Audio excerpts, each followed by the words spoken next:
I'm pretty pumped about this week's podcast. With me, Callum Robson, one of my favourite new athletes in the world who has absolutely killed it on the circuit this year surfing. Mate, how are you feeling?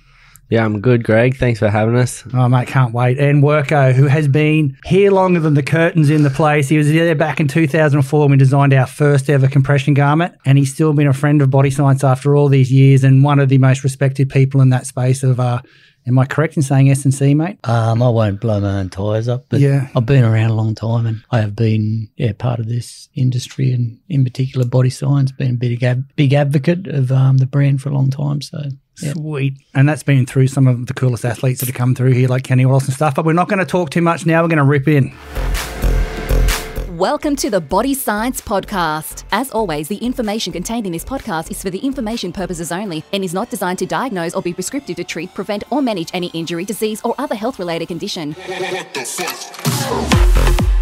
Welcome to Body Science HQ, the world of fit, happy, healthy. I'm going to throw on the end favourite pro surfers in the house, everyone. How are you, mate? Good. Thanks, Greg. Let's talk about your season. Let's just kick off. Seriously, you fucking smashed it.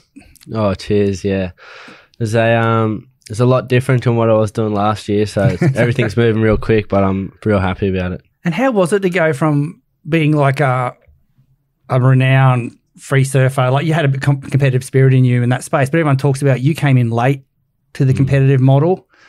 I don't know if that's true or not, but you read what you read. Yeah. Did you all of a sudden at 15 say, geez, I might start surfing? What does that really mean when they say that you weren't part of the junior series and all the things that happen? Yeah, I kind of started I've surfed for a long time. I've kind of been on and off surfing since I was probably like 10 or something, around like that age. And then it wasn't until I played footy my whole junior career in terms of like when I was probably from like 8 to 14. And it wasn't until I was probably 13, 14s when I started surfing and like surfing consistently. And then it wasn't until I was about 15s when I started doing the comps. And then it wasn't until probably like when I was like 17, I went, all right, I want to do this seriously. So yeah, I've kind of always been surfing, but never been fully involved in the whole surf scene until a little bit later on in my years.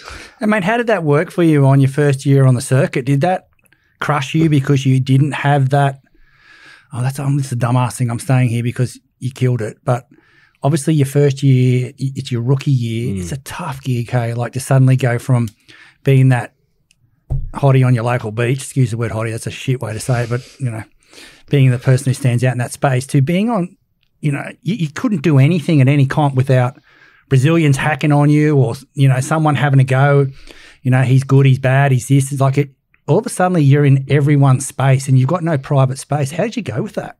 Yeah, it's definitely interesting, especially going from nobody really knowing me to all of a sudden being under the spotlight of everyone. But I've had to do a lot of work in terms of just for myself, in terms of belonging and belonging to myself and not having to worry about what others think or others perceive what I do. So I think that's really important, is making sure that you've got a good sense of belonging to who you are, because that gives you the self-confidence and the belief in yourself that you're going to show up and do your best every single time. And for me, that's what is important to me, is just making sure that I belong to myself. I don't have to fit in or fit into the tour life or anything. I'm just doing me, and then that's how I go about my way on tour. And you mentioned the tour life, and the tour life's really professional these days. Like Kelly brought a whole new level of everything to sport. But half of your photos are you squatting and doing all this crazy stuff that people probably think, why are surfers doing that? And Worko can jump on that soon and to tell us like technically why you're doing it. But is that part of you too? You just love being under the weights, or you love the gym, or is it functionally where you're going to take surfing? Is this the new version of professional surfer? Yeah, I think it's all of that combined. But for me, growing up not having that kind of surf background or so much a really good technical surfer, I kind of relied more on my power and kind of my explosiveness and also just my belief in myself and just really my attitude about just having a crack. So for me, that all starts from the preparation I put in. And from a young age, I've always loved training, always loved being in the gym. I've got a cousin that I'm very competitive with and I've trained with a long time. So me and him have always gone to the pool, swum, done boxing, done like training and kind of that preparation, which when I get to the event makes me feel like I've done everything I can, and that way I can go there and perform without anything pulling me back or any negative thoughts about that I haven't done enough. I know that I've rocked up and I'm prepared the best I can, and not just the preparation, but also just actually not just like what you mentally, what it feels like, but more so physically. When I rock up, I've really noticed the difference when I started training a lot smarter. For so long I trained and just did HIIT and just like flogged myself and overtrained and did too much. It wasn't until meeting Worko when I started training a lot smarter when I really felt the improvements, especially just in my power and just like how much I wouldn't fall off and just different bits like that. So I feel like it's changed the way I've surfed for sure. So Worko, let's talk a bit about you. You've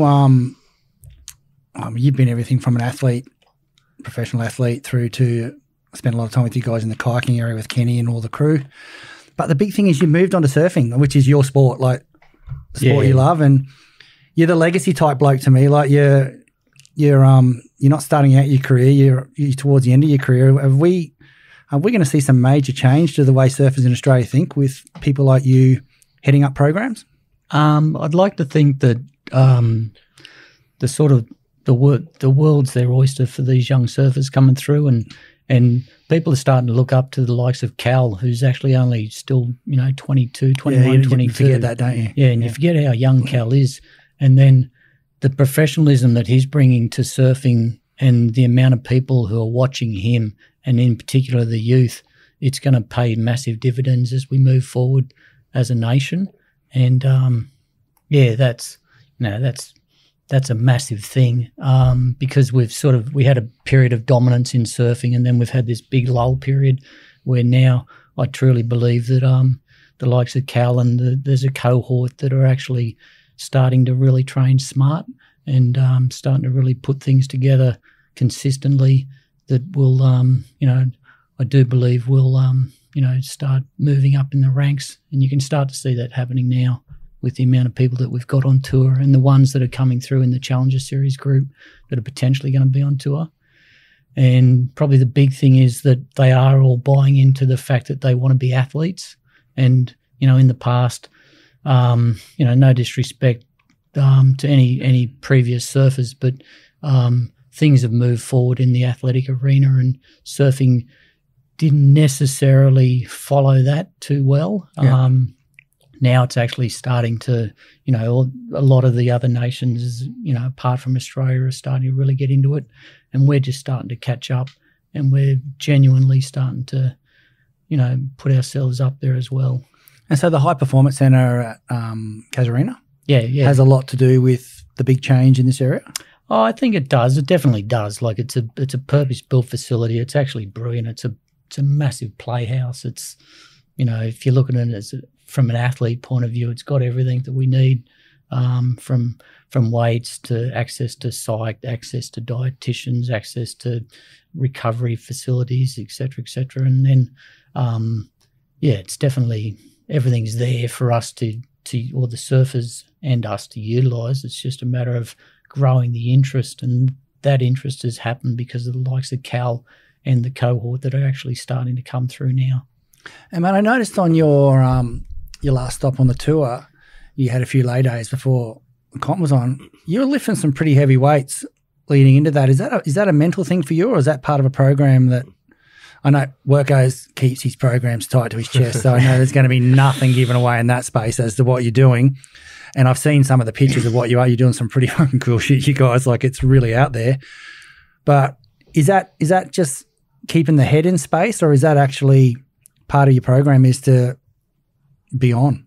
Worko can talk about more of the specifics around it, but it's definitely part of my program, and lifting that sort of high end of my range of what I can lift closer to a comp. So we just back down the volume sort of thing. Yep. The amount of work gets done. But I think for me, leading into the competition, it's important to make sure you're feeling your strongest, and workout does a really good job of that, of making sure that you feel and you're kind of like, you're feeling like you're doing your best work you've ever done leading up to that contest, and kind of making you feel good as soon as you're leaving the gym. I think that's really important, especially around events when there's a lot of external things going on. And I feel like it's a great opportunity to slow things down and head into the gym and just be really purposeful about what your session's going to be. And it's a good opportunity to connect with your body and trying to check in on where it's at, because a lot of traveling and different things, and there's a lot of external noise going on around events that you kind of can sometimes lose track of where your body's at. So being able to come and go into a session, feel like any niggles or what you're feeling, especially when you're under that sort of load, and then also just getting the positive effects of lifting heavy close to exercise. I think the sprinters do that a lot. I'm pretty sure they do like a PB right before they head out, just because of some of the benefits from it. But yeah, mentally it gives you a massive boost, and obviously physically there's science behind lifting heavy. Yep. And how often are you guys communicating in that space? Work? Are you sort of putting a program and see you later, or are you, because you're a pretty touchy that's not the right way to put it. He's never touched or felt me, but you're a hands-on, you're a caring person is what I'm trying to say. Like you love that space. It's really difficult when they are away, because quite often like there are different time zones. So time zones are difficult to work around, but generally we, like texting each other back and forth, and there are the opportunities. Internet's obviously sometimes pretty tough when you're in islands, on islands and stuff. Yep. So getting to actually chat and actually have face-to-face contact's pretty tough sometimes, but a lot of it's through texting and that. And then ideally we're going to try and, as the sport grows, like Surfing Australia wants to have more staff go away with people on tour. Yeah, that's cool. Which is if I looked at this, if we had 10 events this year, I think we're going to get to five or six events this year. And then as we keep rolling forward, hopefully we'll get to more events. So that side of it's going to be covered off.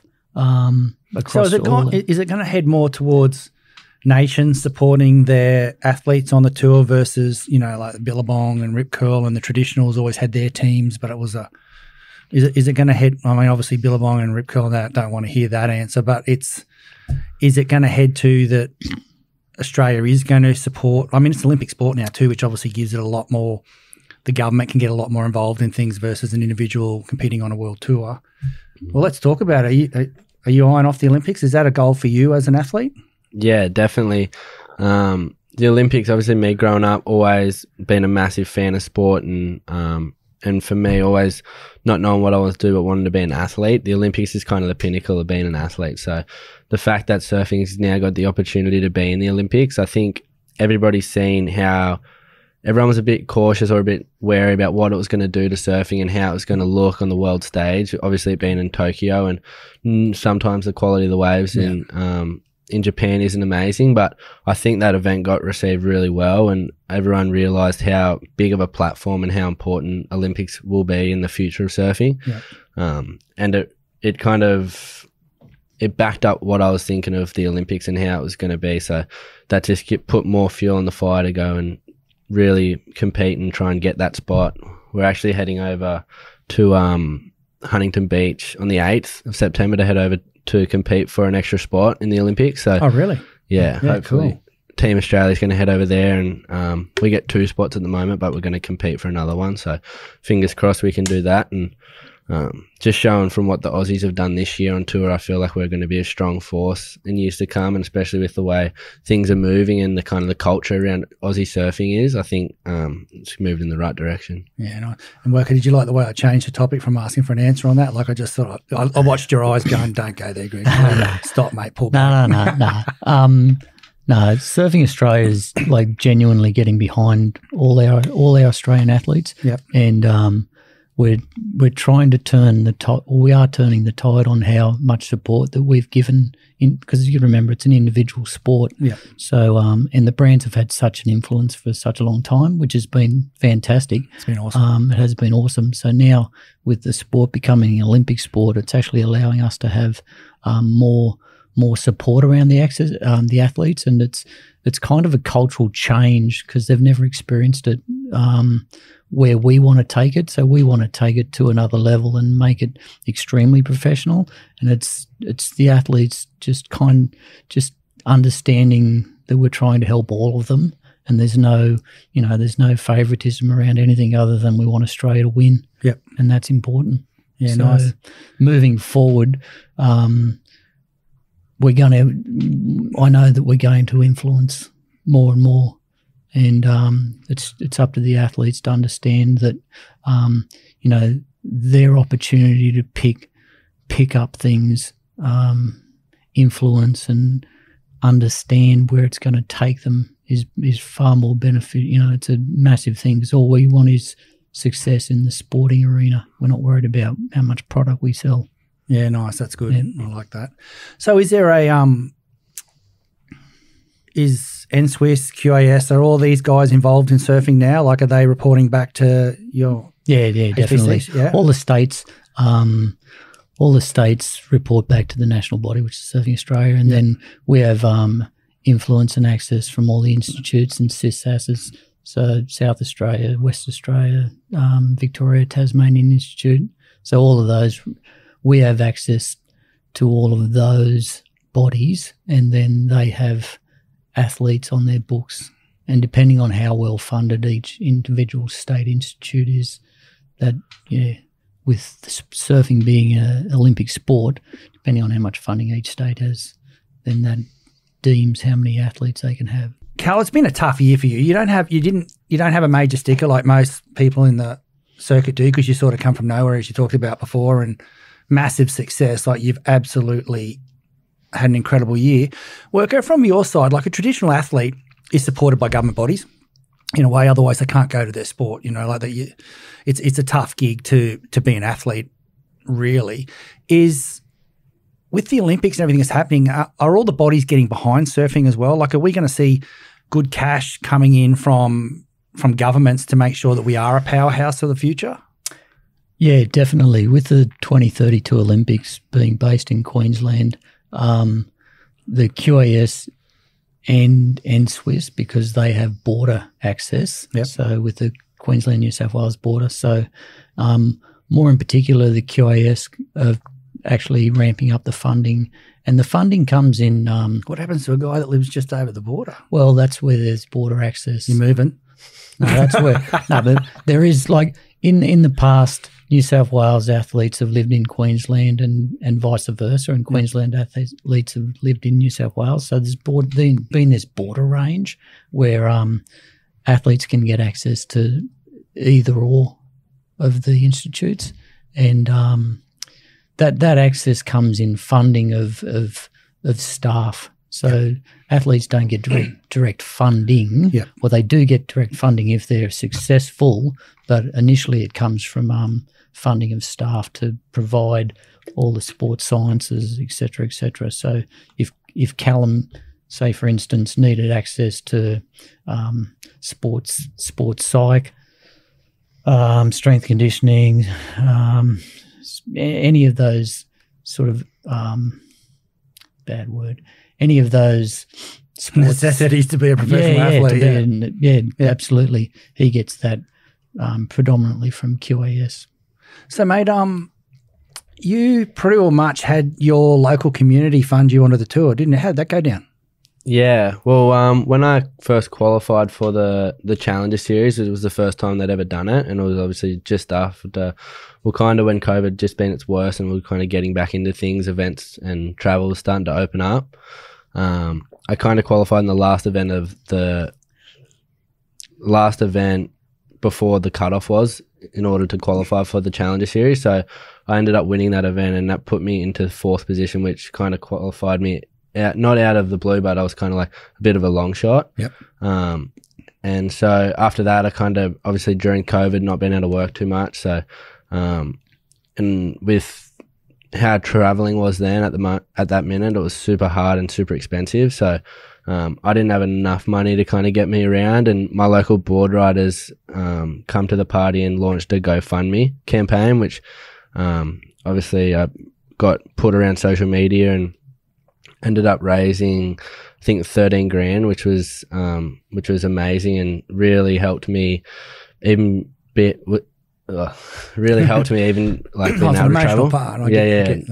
But yeah, it was super special, and therefore ended up being able to do the series and did well, and then obviously qualified, and then was able to put on a party for them and kind of give back, which was super special to me. Yeah, that's awesome. It really meant a lot being able to give back to a community that had given to me when I kind of wasn't that clear of how well I was going to do, which was pretty special. And mate, talking about that community down there, they've been battered, haven't they? Like, I just feel for you so much. Like, you've done the hard yards without the sticker, and that is hard yards without the sticker. Your community's got behind you, and then you're away, and all of a sudden your family's house is underwater.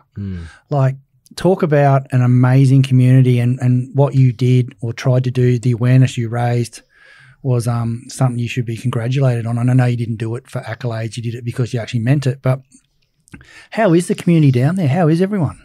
Yeah, it's slowly getting back, but I don't think it'll ever probably get back to where it was. I think a lot of people are very scarred from what happened. I know my own family lives in a flood-affected zone, so they're very cautious and kind of, not really sure of what's going to happen next sort of thing. But, I think the main thing was how quick and how impressive everybody was who jumped in and got in and got to work, and really in a time where it was so much was unsure, we weren't getting the support from kind of where we thought we'd get the support from. And when lives needed to be saved, the community kind of stood up and and did their part to pretty much save lives. I know some crazy stories that my mates have told me of people saving people out of their houses, like on their roofs, and it's pretty wild what happened. Yeah, well, Talia, who's taken photos over here of the podcast, her family was devastated as well, weren't they? So Broadwater just down the road from you, and I went down there with her for a day to do some stuff. Fuck me, dude. I'll never get that smell out of my head. Like, just going along and seeing boats on top of buildings, seeing where jet skis in power poles, like. Just people have no idea how fast the water was or how high it was. We think of flood, we think, I've got a bit of water coming in the backyard. Like it was, and it was epic. When I went down there, we worked, and just guys that had come from everywhere were just taking orders from whoever, and it didn't come from the right places, in my opinion, like you said. But there was a lot of people there to do some cool things. And you raised a fair bit of money for your crew back then. You gave away some of your, you're already struggling on the tour. You got no major sponsor. You're living off winnings, and you still donated back winnings to your community, and you did fundraising. You got all the crew. I really wish I bought enough. Obviously didn't buy enough tickets in it, but I wanted that board with all those signatures on it. I thought it was really, for someone who's got such a focus to win a world championship, and like that's the money play now. That's the game for you. For you to give that back and be constantly pushing back to your community it's just really cool to see how it all started with the community, and it's so authentic. You know what I mean? Like you and I had a big chat about all this stuff, about how devastating it is down there and where the water was at, and I got to see some of it, but I touched the edges. But it was amazing what you've done. Like, mate, I can't thank you enough, like, for jumping on the tour and surfing for us and stuff, because it was unreal watching you on the water. Like, you were so exciting, the power. Like, you brought power surfing back, like, there's a lot of guys who have changed their style since you started the tour. I reckon I'll probably get crucified for that, but you can see, and I knew you before you went on tour, and every picture I saw of you was in the air. Yet on tour, you just led from the rail. Like, it was epic watching you surfing, and I've loved having you on the Body Science family, like, during this part. And I know you're mad on your training. Like, Worko just constantly gives me, he's a good communicator. He's always telling me how it's going, where he's at. Oh, Cal's done this, Cal's done that. Like, it's an epic relationship that you've got with your community and your Australian surfing, and it just shows, you don't need, well, you do need, and you deserve it more, but it's not about the sponsors and the money and this. It's about the people, the community, being authentic. And you are that athlete. You are authentically a true athlete. And I love having that in the brand as far as we can do at the moment in that space. And it's really exciting to work with people like you. I know Tatiana.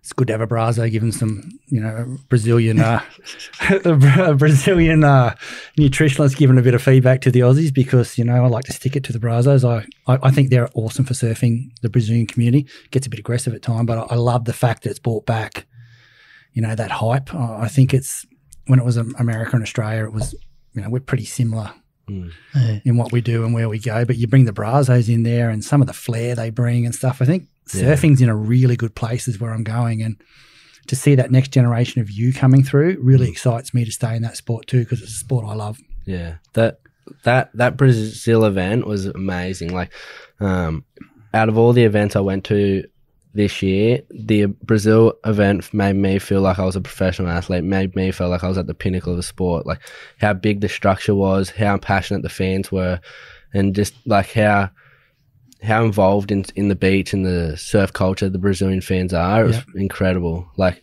they were down there like every morning asking for signatures the whole time, and that's kind of like what I envisioned when I used to go, say I used to go to the footy games up here, and I used to go down try and get signatures off the players, and that's kind of what it felt like being at the Brazil event. So I think Brazilian fans and Brazil being a part of those big kind of powerhouse nations, kind of America, Oz and Brazil, I think it's amazing for the sport, and it's really pushing it, and it's kind of, especially from the background they come from that, they don't have much, they got to work for everything they get. I think it's very inspiring, and it's kind of made, I feel like a lot of people in better positions in different countries kind of look at themselves and go, okay, we've got no excuses here, and everything to gain, and kind of making them pull their finger out a little bit and having a good hard look at themselves. And I think it's refreshing, and it's good to have in the space. Yeah, mate. Let's talk about it. Who won tour? Did you, because every time a draw came out, I go, oh yeah, good, bad, good, but I have fucking no idea. But I'm just thinking of what I've seen. Who is the most fierce competitor in the water? I think for me, I've always looked up to this person, and just the way they compete and the way they go about their business in the water. And that was Gabriel Medina. Yeah.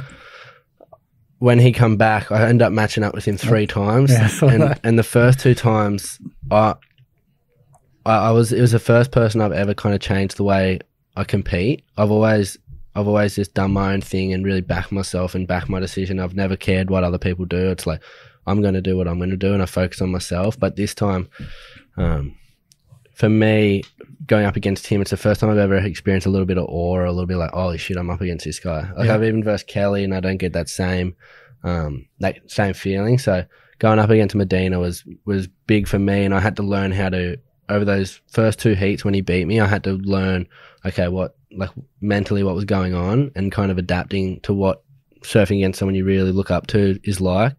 And that was a big lesson for me, and something that I'm going to take with me for the rest of my career, about just the mental space you need to be in going up against somebody you really look up to.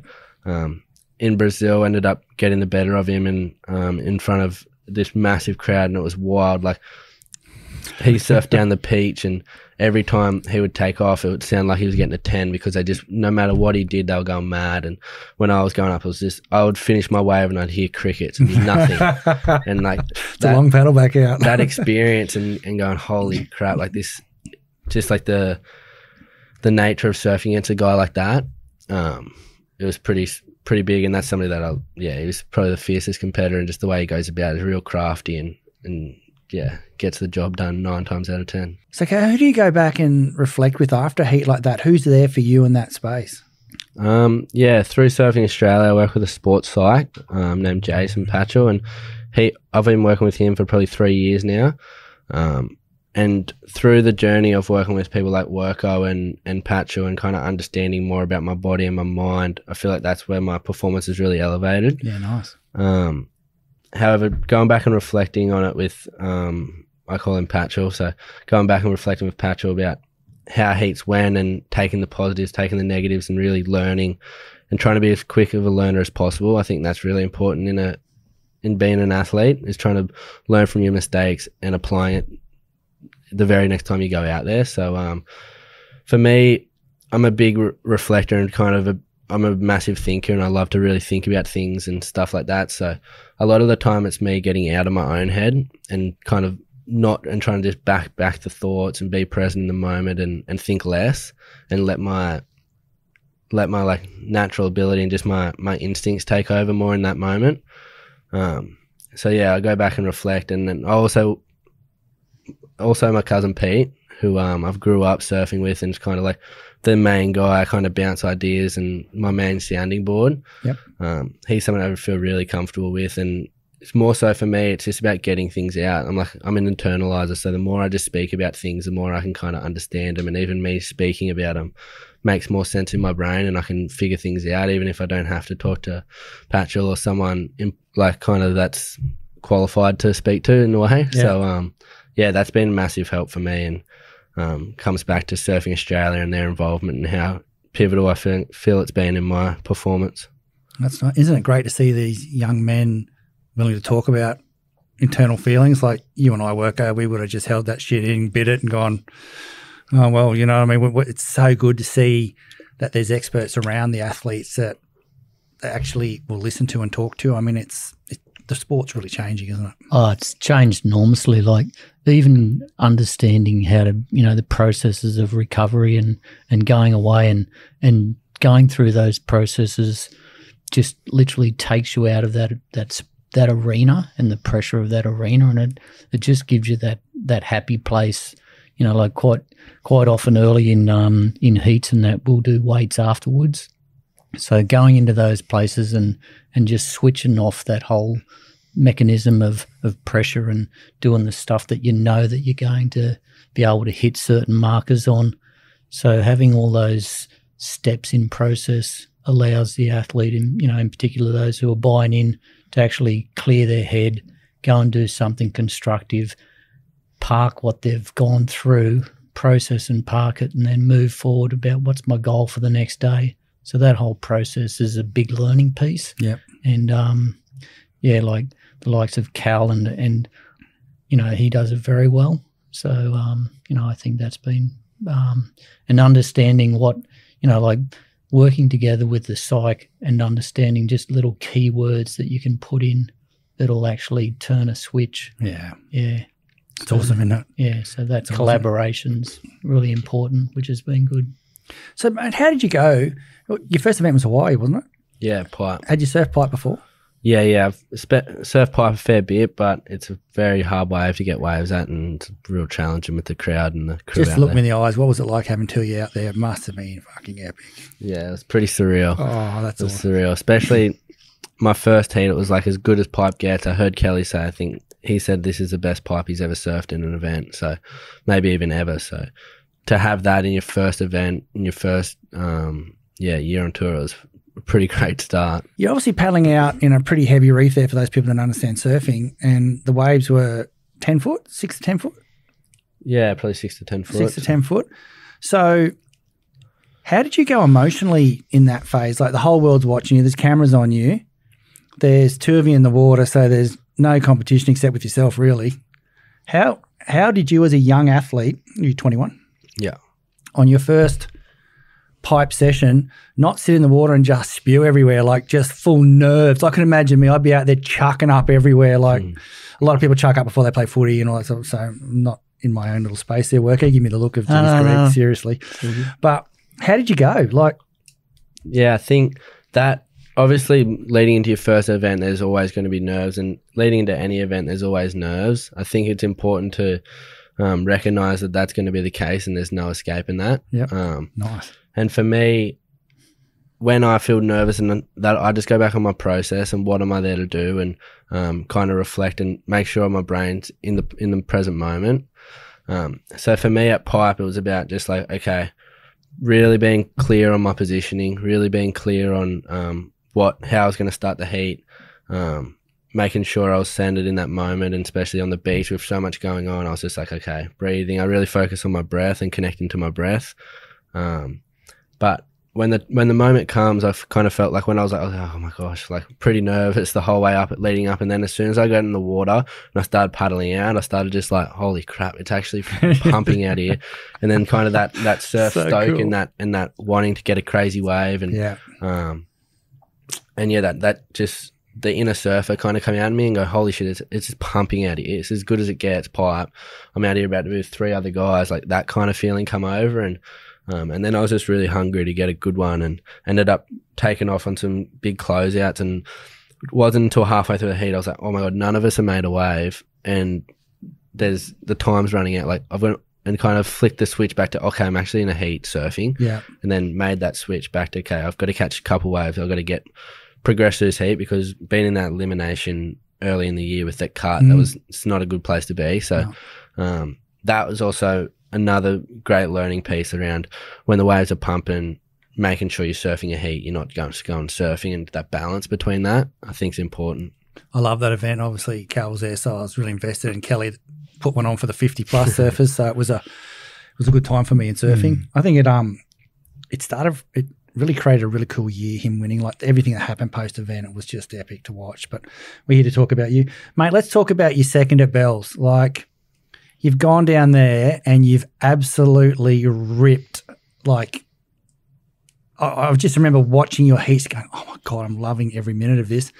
Were you, I know you went down there early, and because it's not an easy wave to surf really, if you ask me, but I'm no pro.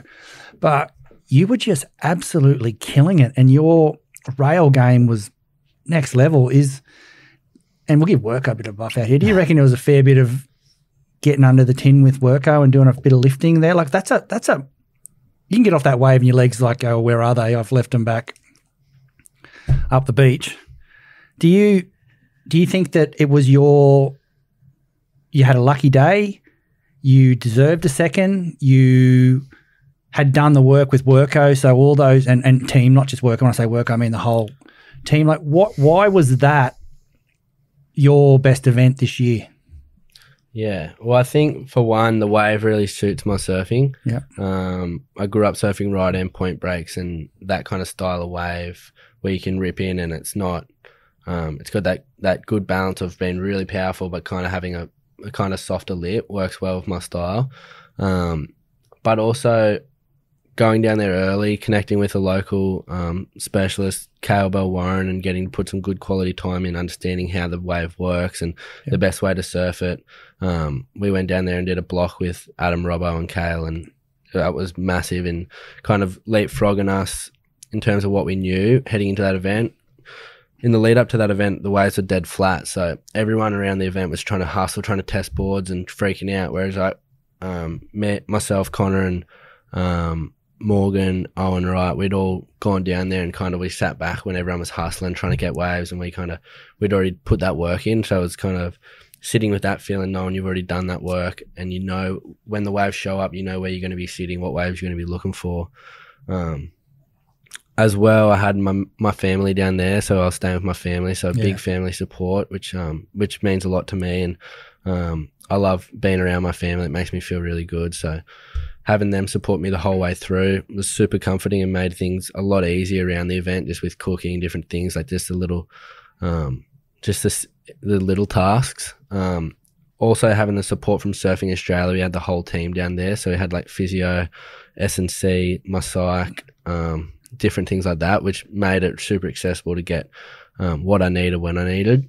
Yeah, that's cool. Yeah, and then also I was just in a good mindset. I'd done a lot of work leading up to that. I felt prepared. I felt ready. I had boards that I felt were suited to the place, and then after that, I was just going there, and I think I let go a little bit as well of that kind of cut. I was like, okay, the cut's coming up, and even when I needed to qualify in Halle-Eve, I kind of had this process of just really looking at what's the worst case situation and becoming okay with that and letting go of what that worst case looks like.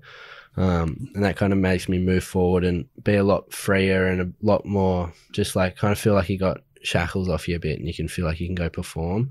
And I think being aware of what that looks like to me was important in performing at that event. Nice. Mate, I got to ask because I watched the speech on stage that you gave. Who wrote that for you? Me. Yeah.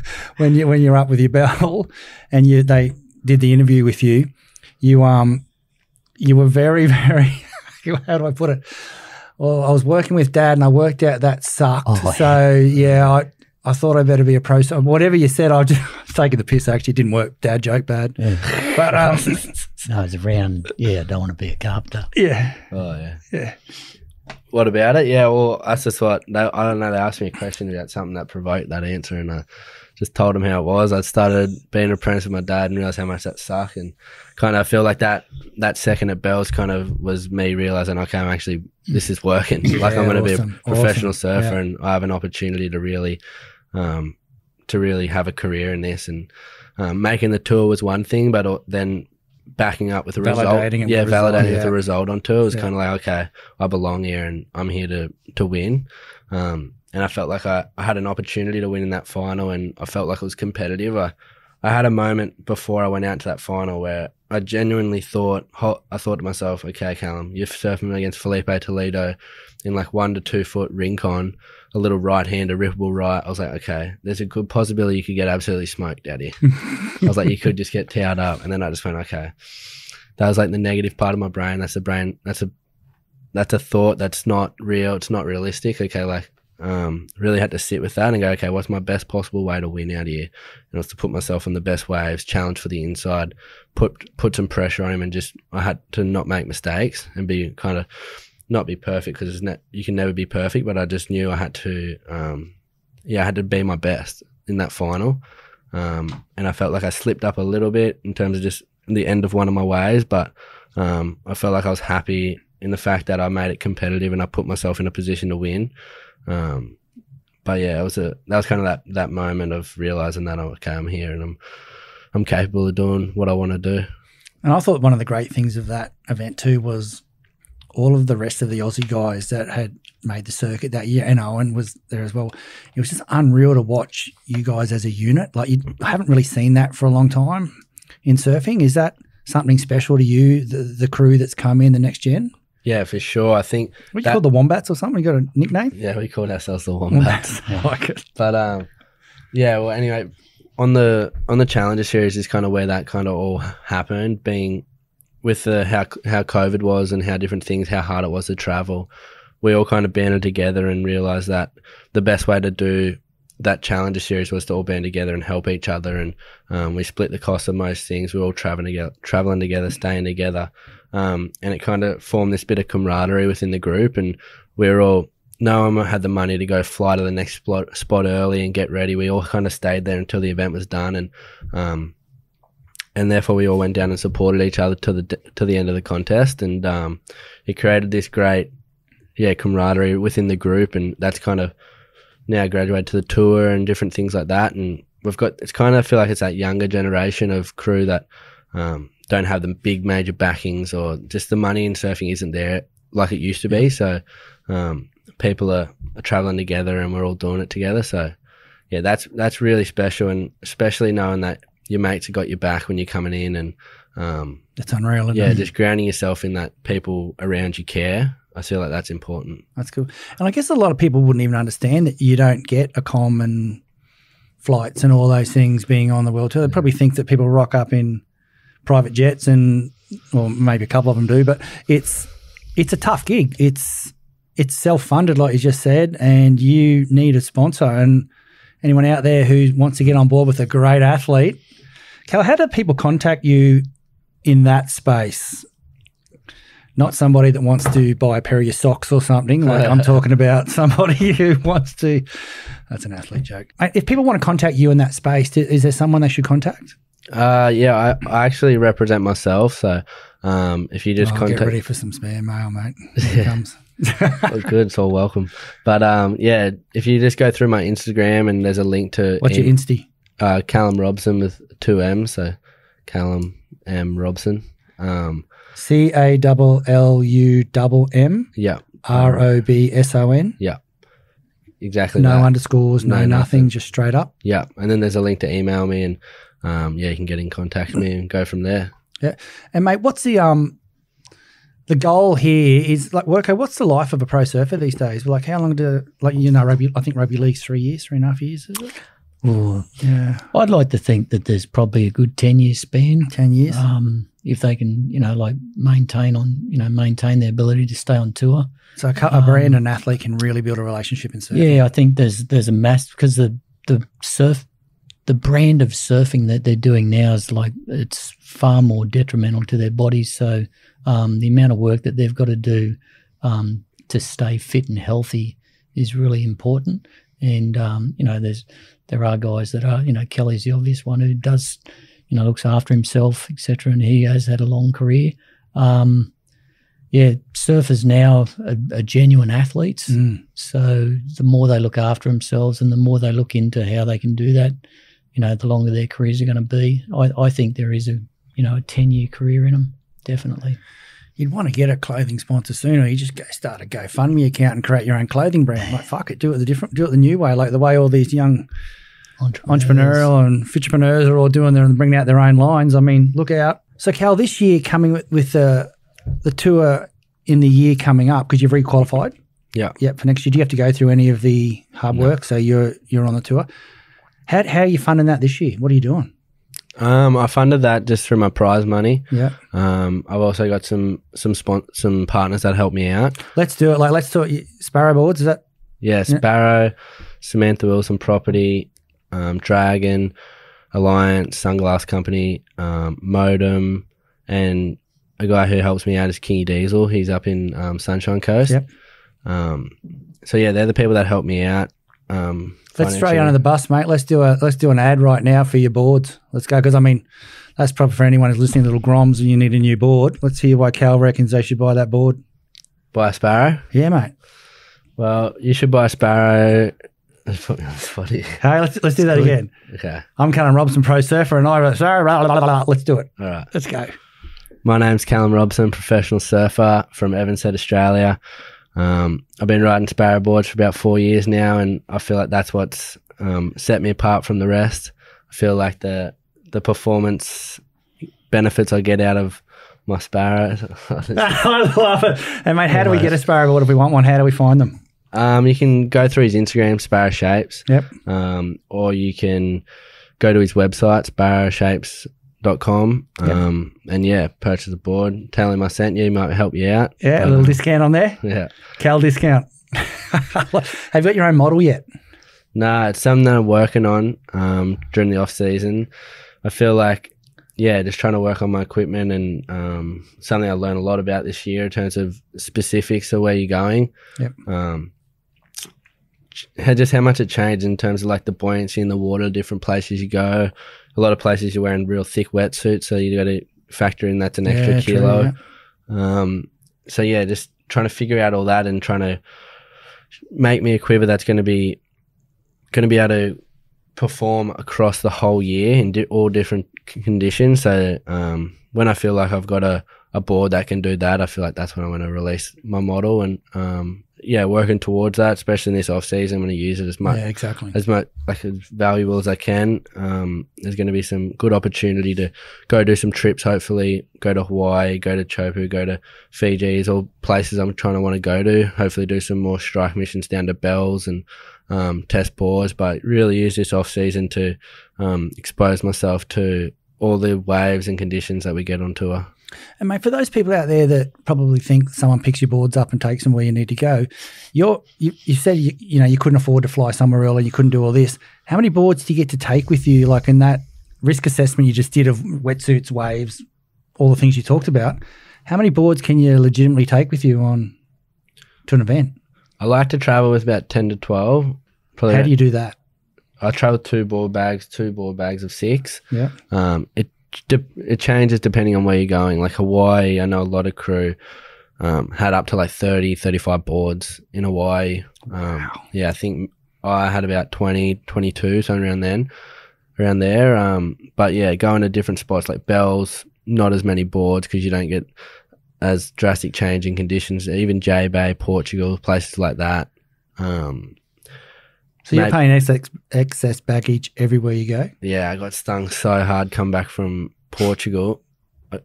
yeah, anyway, I stuffed it up and ended up, I was traveling with my girlfriend at the time, and I put 2 bags with her because I assumed, okay, well, if she takes 2 bags, I take 2 bags, it's going to be cheaper. Yeah. And she was on a kilo system and I was on piece system. Oh, no. And I didn't, and just with like rocking up late to the airport, like stressing that I wasn't going to catch a flight. I did hers first, and I didn't think properly and ended up getting stung like $2,100. Wow. Yeah. Wow. I was just like, and then we got through, and I was traveling with Connor and his girlfriend, and they thought it was the funniest thing ever. And I was genuinely just like, I felt like I was going to be sick. I was just like, and then she's You're like, working so hard for it too, to make that mistake. And you seem so methodical in your life and everything you're doing and all around events. But you throw in late. Like that word late, it changes fucking everything, doesn't it? Like it really. Yeah, well, I wasn't even that late, but by the time, for starters, they weren't even going to let me on the plane because they thought the bag was too long to fit on the aircraft. So I was just like, and then by the time it got down to like, I was like, oh my God, we're not even going to get on this flight. So with like time running out, I was just like started wigging out and say, oh, what I pay whatever it is, I'll just deal with it later. And then getting through the thing and just not realizing that you just paid $2,000. Like the amount of things you can do $2,000, I was just like, you're joking. Exactly. But you live and you learn. Yeah, exactly. Well, mate, it's been epic having you on. I've enjoyed you. You're a really good communicator. You're during events, sending your messages and you reply. Like a lot of athletes turn off during that space. You're just a good human, and I'm really glad that we've met. It's and I love the people you're working with. Like Worko is one of my favourites in the industry. It's a nice place for me as an old dude who surfs to sit here with you and talk about it. Like I could sit here for this podcast to go for 20 hours, but I'm gonna have to stop it. But yeah, mate, is there anyone out there that you like? It's your time now. Do you want to throw us your Instagram account? Do you want to again?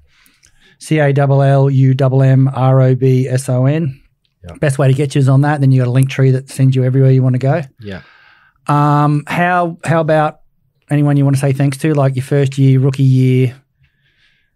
Yeah, there's so many people to thank. I'm definitely going to forget somebody, but I think my family and friends, first and foremost, they're the people that I lean on in hard times and have got my back. So I say massive thank you to friends and family who support me, and all the people who support me on my journey on the tour. Massive thank you to all of them, and everyone at the Surfing Australia and the High Performance Centre. Worko helps me a lot. He's somebody I lean on a lot in terms of just a good, honest person in my corner. He's a good, honest person, eh? That's really valuable when you're trying to be an athlete, and having people that are not afraid to be honest with you. I think that's super important. So everybody knows in my corner who that they're real special to me, and that they all know how grateful I am to have them. Epic. Yeah. That's great, mate. And for anyone out there that's looking to get a worldwide athlete on their books, look him up, get on board. He's got no shortage of visual and conceptual ideas that he can throw back, because you actually are a very intelligent person in that space. And although I threw you under the bus with your rabbit sparrow, it was crap. Like that was the shittest that I've ever heard. But I'm sure he'll be stoked it's on there. I need to work on that. No, we're leaving that in. That was I reckon that was fun. Awesome. Yeah, it was. All right. It was cool. But thanks for coming on, and to all the people that are supporting you. It's great to see like the people getting behind you, and I hope next year's bigger and better, mate. Cheers. Thanks, Greg. Appreciate your support. Yeah, love it.